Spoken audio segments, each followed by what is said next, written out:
of wisdom. So she's like Saraswati, but in the Greek heritage, and it's also in Byzantine, and she protects, you know, thinkers, creatives. She's a kind of a hermetic saint.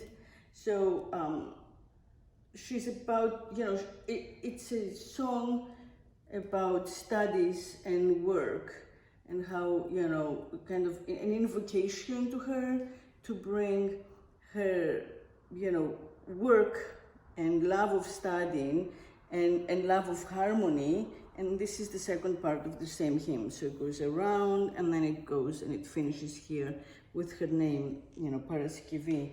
So it's about kind of keeping the house whole, keeping the self whole, you know, self-love. That's what that invocation is. Which brings me, I'm gonna go up to the right side. So my first tattoo was when I was 18, and I had it done in San Francisco. I found this like amazing lesbian, you know, tattoo artist. And back then I was like the first female to get a tattoo on the island of Crete, where my parents lived. So when I came back home for the summer, everyone was in hysterics. And it's a spiral, and it's the beginning of the Odyssey in ancient Greek. The Odyssey by Homer begins with a prayer to the muse for inspiration, which we should all as creatives do, you know, before we start our art practice. So it says, "Speak to me, muse of a man." That's what the original says, and it's Homer asking the muse to speak through him, through the vessel, the creative being, the demiurge, to download, right? To download from the divine. So I changed the first word of the Odyssey, which is man, to woman. So it says, "Speak to me, muse of a woman." But the way it's written in Greek, the first word is woman, you know, of a woman, "Speak to me, muse," instead of a man, and he was referring to Odysseus, Ulysses. So this is a Homeric hymn to Aphrodite.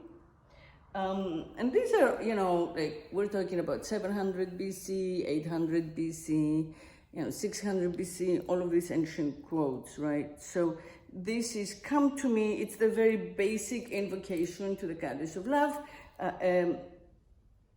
Aphrodita elthemi kinin, "Come to me now, Aphrodite, for love." So it's a very basic call, you know, prayer. Now before I go on, this one is 3 different types of the Greek language combined into one, and I put them together to kind of show that the language has continued the same from like ancient Greek times to now. So it starts with an ancient hymn, also to Aphrodite. It starts with an ancient hymn to Athena, Pallada, to Athena, the virgin goddess. And the same word, virgin, monogenes, born from one, is applied to the Virgin Mary.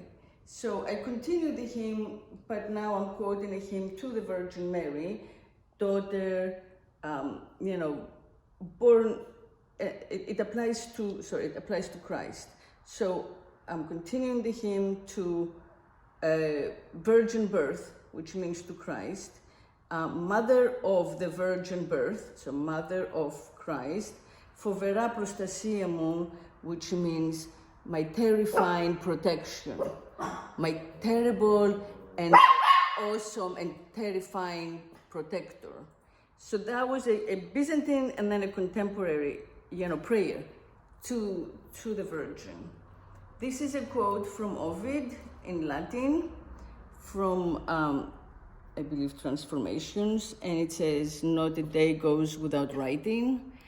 So it's true. And you know, for me, it was like my stamp, like, you know, my Holocaust number, you know, I have to write every day. So that's what that was.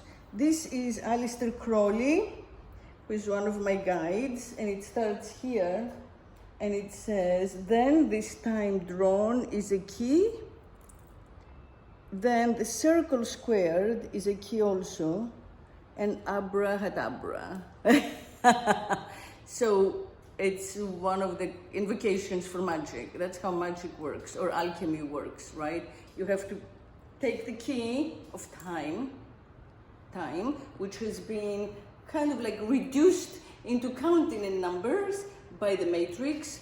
We have to kind of get out of that and find the key in time, seasonal time, real time, timeless time, the greater time, not like constricted, Herit time, but it's opposite. And we work with this time. That's one of the keys for magic. And then the circle squared. The circle squared is a key also. In my opinion, means, you take a shape like the matrix, like the patriarchy, like the society we live in, that looks complete, but it's not.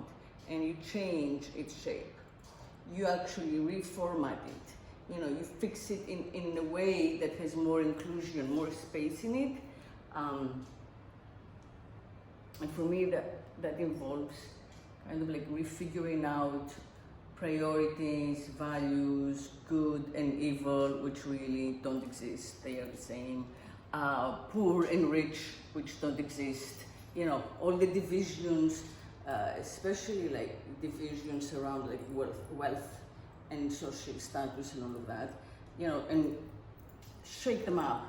That's the other key. And then an abrahadabra.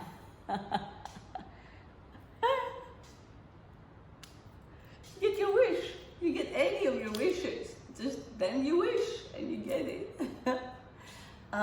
Okay, so this one is I am in Hebrew. It's the letter Anir. It means I am, and it's the original name of God. So to me, it says that, God is within each one of us. The moment that you can say, I am, you find your own divinity, even though you can never quite define who you are, right? You can't, because it's bigger than the words that you have right now. But so when Moses goes, that's in the Old Testament, when Moses goes to God and asks and gets the 10 Commandments and asks, who shall I say sent me? Who do I tell the people that you are?